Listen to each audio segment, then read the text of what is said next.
Hello, Red Earth team. How is everybody today? Happy Tuesday. This is our weekly conference call. For those who have not had the pleasure of meeting, my name is Matt Ham.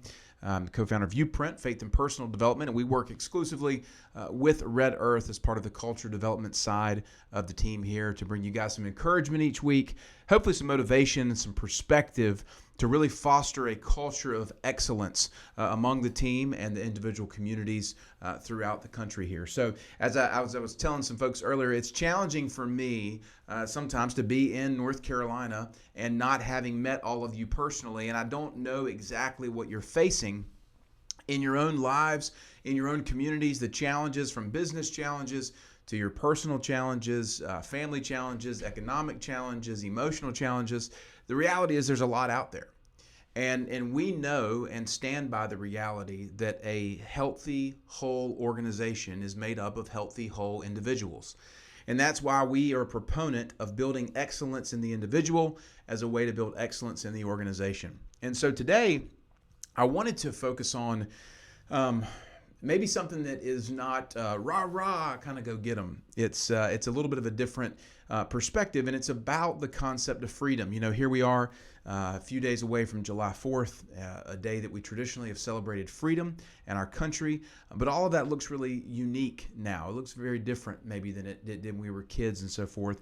And so I wanted to talk about freedom from a different perspective and what I've learned in my own life. So I'm going to share some testimony with you today because today is a very unique and special date for me.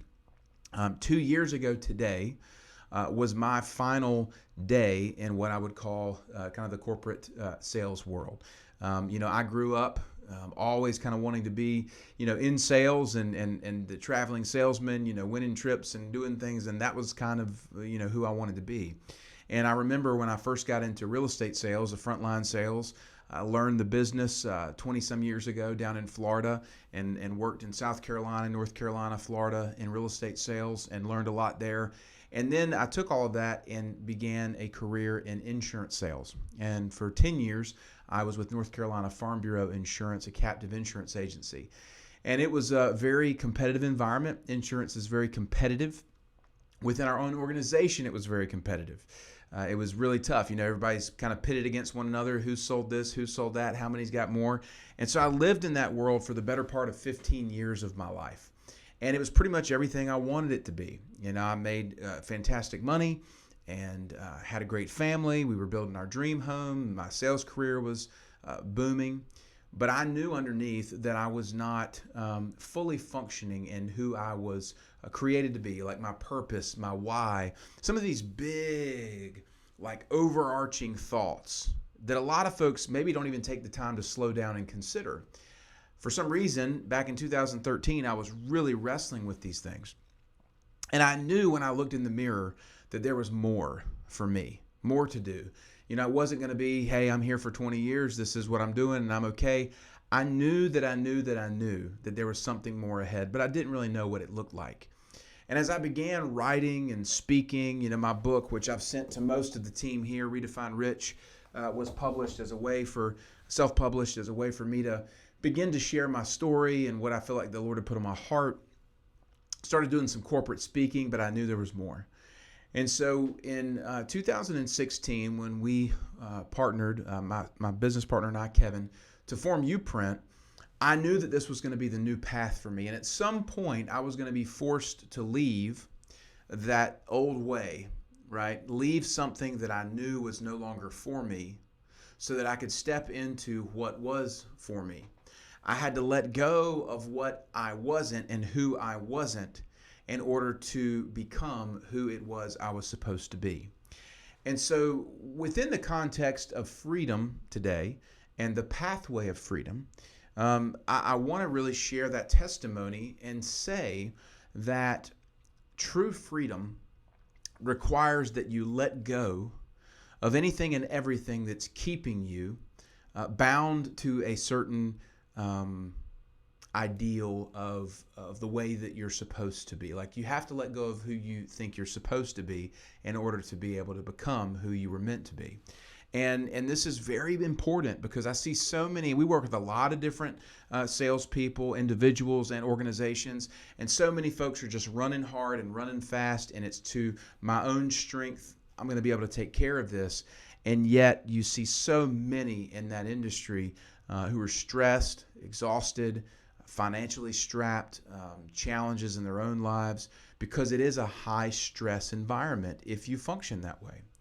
And that's really where my heart is. I want to reach out to those people and just love on them and say, man, you're made for more than exhausting yourself for a paycheck, right? You're made for more than just a number on a page, and really helping people to see their value underneath what they do and attach their purpose and their why to it. Because at some point in time, you have to, or the train's going to run off the tracks. And maybe it's now, maybe it's 20 years from now. It doesn't matter. It will, because it has to be sustainable by something bigger than yourselves, and even the individual organizations that you work for. So by no means today am I, condoning anyone to leave their career or anything like that. But there are things in your life. Maybe it's relationships. Maybe it's thought patterns. Maybe it's the way you've always done things. Things that you need to let go of in order to step into what's ahead of you. Now, I have a weird picture from the movie Spaceballs. If you ever saw the Mel Brooks movie Spaceballs, it was a spoof on Star Wars. It was hilarious. But there's a scene in the movie where Princess Vespa she's being taken. They're trying to protect her, and she's carrying all of her luggage with her. And it's Your Royal Highness match luggage, right? And they're carrying this luggage through the desert, and it's awkward. It's very difficult because she's carrying all of this luggage with her. And I see so many people like that they're going to get on an airplane, they're going on a trip, they're going somewhere, but they're trying to carry all this luggage with them that they're not supposed to carry. It's baggage you don't need. And in order to step into your future, into what's ahead of you, you got to let go of the baggage that you're carrying that you weren't intended to carry. Maybe that's past hurt, past pain, strongholds. I grew up with a huge desire to please my parents and to gain the approval of those around me. So I was always hyper-focused on doing my best, but it never felt good enough. And I was always trying to get the approval of the people around me. I was an achiever. And I was addicted to this kind of approval mechanism from others, especially those that were closest to me. And I craved it so much that I began to hate it, because it was like, I was never good enough. Or, if I was playing baseball and I got 2 hits out of 4 at bats, I wasn't going, oh my gosh, I batted 500. I was going, I didn't get those other 2 hits. And you begin to focus on what you're not doing or what you haven't done instead of what you are. And it becomes a negative mindset that you just live stuck in that place. And so maybe there's some of you today who are living in that place. Maybe you're carrying around old baggage that you need to be freed from. So within the concept of that, I want to share a little bit of my narrative. So here I was, very successful in the insurance business, one of the top agents in our company, actually finished in the top 3 in the entire state of North Carolina out of 800 some agents. And I just knew that there was more for me. And so I began to step into that. And as the Uprint side of our business and our nonprofit work began to come down the pipe, I knew that it was time for me to step away. And I knew that was going to require me letting go of the insurance business. And as much of a big decision as that was, it's just what I knew I had to do. And so as I walked away from pretty much a tenured career, a guaranteed income for the remainder of my life as long as I played by the rules, multiple 6-figure income, kind of the status of an up-and-coming guy within the organization, to step into an entirely new endeavor that looked nothing like my old career. But it was because I had to learn some additional things about myself. I had to continue to grow beyond where I was. And I feel like we're all called to do that. There's always more growth for us. There's always more opportunities, more potential. And so no matter where you are, when you get comfortable and complacent, you're not growing. You're not moving forward. You're actually trapped or captive or enslaved to comfort and complacency. You're not free. So as we look ahead with this July 4th concept of freedom, freedom requires that you let go of certain things. And for me, that was this kind of idea of this career. Now, I thought when I let go that it was going to be this amazing catalyst to my success, and people were going to see me stepping away from my career, and they were going to follow along and all that. And that's not what happened. In fact, we had a Hurricane Florence, in the fall of 2018, right after I left, that really froze our entire southeastern North Carolina for about 2 or 3 months. We had the storm and some terrible flooding afterwards, and we weren't really able to grow our business. And I was like, what in the world? I leave to step into an environment with a hurricane, and I can't do anything. And I really felt like the Lord was just telling me, yes, I'm trying to teach you how to be still. I was like, oh my gosh, this is not a lesson I want to learn right now. I want to go, I want to build, I want to do. But he had to teach me how to learn to be still. He had to teach me patience. And of course, I was thinking, okay, after this, then I'll be able to run on. In the beginning of 2019, we started to have some really challenging relational issues. People that were kind of criticizing, condemning, us, and some falling apart of some relationships there. And getting ridiculed, getting mud thrown on you, slung on you, getting rocks thrown at you. And my natural instinct was to raise up and defend myself. And the Lord was just saying, I'm teaching you how to be forgiving. I'm teaching you how to be less offended, right? And not to defend yourself. So that was the first part of 2019, and then we have my wife and I had another child, our fifth child, a little girl, in the summer of 2019, and that in and of itself put us back, to diapers and middle of the night changes and sleep schedules off. And I'm just been in this season for 2 years now, and then of course the beginning of 2020, as we all know, we got the pandemic and everything else going on. And I'm looking back over the last 2 years, and I'm like, man, I walked away from this career, and I've been met with challenge after challenge after challenge after challenge, but it's all been a part of growing me into a place where today I can tell you very openly and honestly that I am as free as I've ever been. I'm less offended than I used to be. I'm less emotionally polarized, high and low. I have more joy. You know what? The reality is I have less money than I did a couple of years ago. I have less stuff, but I'm rich, if you will, in all of the good things. I have more joy. I have more peace. I have more purpose, and this isn't to toot my horn because I'm still learning. But what I'm challenging each of you to press into today is to really get to the point to ask yourself some difficult questions. What parts of your life are you holding on to that you need to let go of?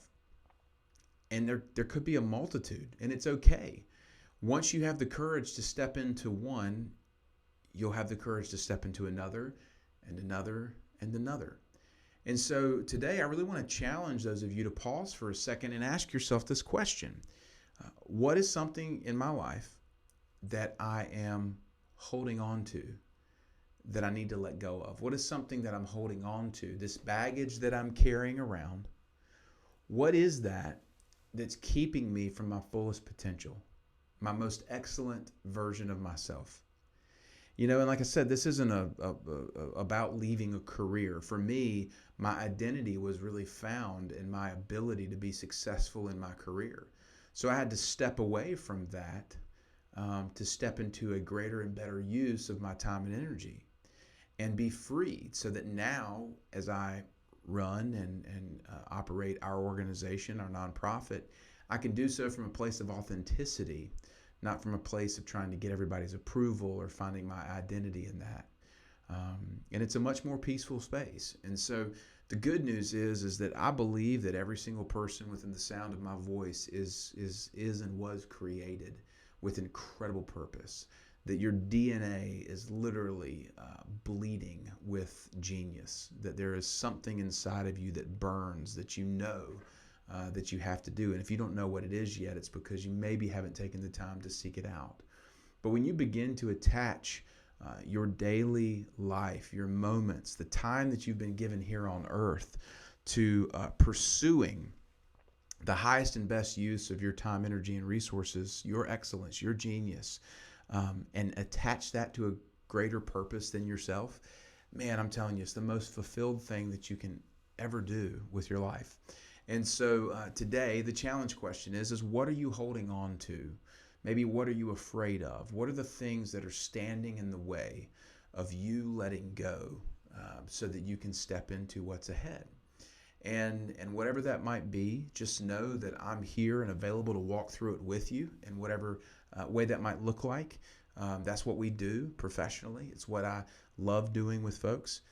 The second question, though, is are you truly willing to let go? Are you truly willing to let go? There's a really powerful concept there. Is you can't be free from the things that you're unwilling to let go of. You can't be free from the things you are unwilling to let go of. You know, I get a picture of somebody who's maybe in a shipwreck and they're on a life raft and they're clinging like crazy to this life raft because they think it's going to save them. But in reality, the life raft has a hole in it. It's going to sink too. And a helicopter guy comes in and they're terrified of helicopters. They don't want to get on a helicopter. But the rescuer is reaching his hand down. He's saying, let go of the raft. Let go of the life raft. And the person is refusing to let go because they're terrified of the helicopter and they just feel like the raft is going to save them. And so maybe there's something in your life today. Maybe there's not. But I think it's a good assessment challenge for us to kind of think about, okay, what am I holding on to that's keeping me from stepping into who I was created to be? And am I willing to truly let go of that thing so I can step into the greatest version of myself? Guys, thanks so much for your time today. I hope it spoke to you. As always, I'm here to reach out if anyone needs to chat, 910-619-4644. You guys have an awesome and blessed day.